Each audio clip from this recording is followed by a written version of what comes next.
So Nike's stock is flying this morning. We'll get back to China in a minute because the Chi-Coms using slave labor doesn't offend China.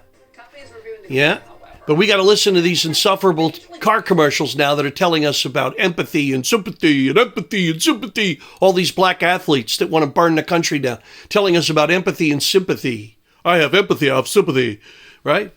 They don't mention they're selling you a car. They just give you this woke BLM bullshit that we have to suffer through a goddamn Japanese car company commercial. It's insufferable.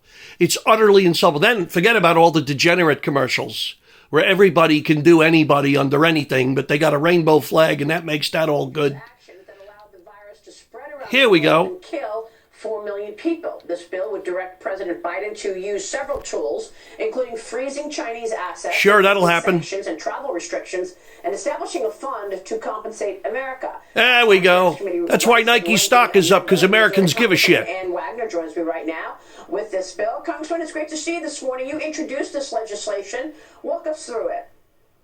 Well, the Chinese Communist Party systematically and intentionally falsified, misrepresented, covered up, and lied about murder, about a horrific pandemic, a murder that could have been prevented and nipped in the bud. Prevented? They did it on purpose. Back in November when this hit, and they did this in direct violation of international law, treaties that were signed back in 2005. Sure, with the help of the people who signed the treaty. Legislation that will hold China financially responsible and accountable. Well, God bless you, lady. I hope it happens. It is, in fact, the Compensation for Americans Act, and it does freeze Chinese assets. Amen. Assets here in America that they've invested, and it also poses very harsh sanctions against the Chinese government and others involved in the cover-up.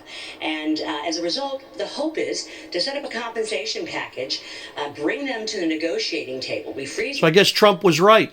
Bring them to the negotiation table, and then we can get compensation for, gosh, Maria, 600,000 Americans dead. Had a girl. 1 million that contracted COVID. An economy that was decimated. Small businesses that shuttered. Children, third graders that missed a year of school. They must pay. How about all the lost businesses? How about the people that lost their health? We'll make them do so. Mental depression. What's that worth? You know, it's interesting. I was talking with the former director of national intelligence recently, John Ratcliffe, on my show Sunday last week. Sorry about that. And what we heard from John Ratcliffe was that he's saying, look, China is our biggest debtor nation. They right now own all of this debt. Maybe one way to keep them accountable is to say, we no longer owe you any debt. Amen. About that. That too, you know, there are a lot of interesting packages out there that Leader McCarthy and others have kind of brought together. My piece is focused on bringing them to the table, to the negotiating table, freezing their assets. We've done this before, Maria. We did this with Germany during World War II. We did it with Iran during the Iranian hostage crisis. We did it with Cuba when Fidel Castro... Well, I've heard enough. Let's see what happens. But that proves everything Trump said to be correct. His instincts have been right about almost everything from day one, but the liberal, libtard left can't abide it because he called Rosie O'Donnell a fat pig. And Rosie, if you're listening, you're still a fat pig. And all you stupid women out there that took that personal, you must be fat pigs or that wouldn't bother you. Okay? Because if some man is called a derogatory pejorative, it doesn't influence how I feel about myself because I'm not whatever that thing is. But if you feel that you might be a fat pig, I can understand why so much of the female demographic was so offended. I go to Walmart and I see the size of the average American woman today, and I'm kind of thinking Rosie O'Donnell must be their patron saint. So in the meantime, God bless Donald Trump.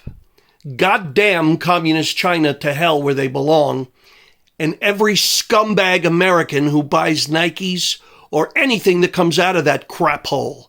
You support that communist country, you're no different than someone who supported the Nazis or the Russians in war. You're just as evil. So look in the mirror. The enemy is you, yourself. Anybody who buys anything that comes out of China, you're part of the problem.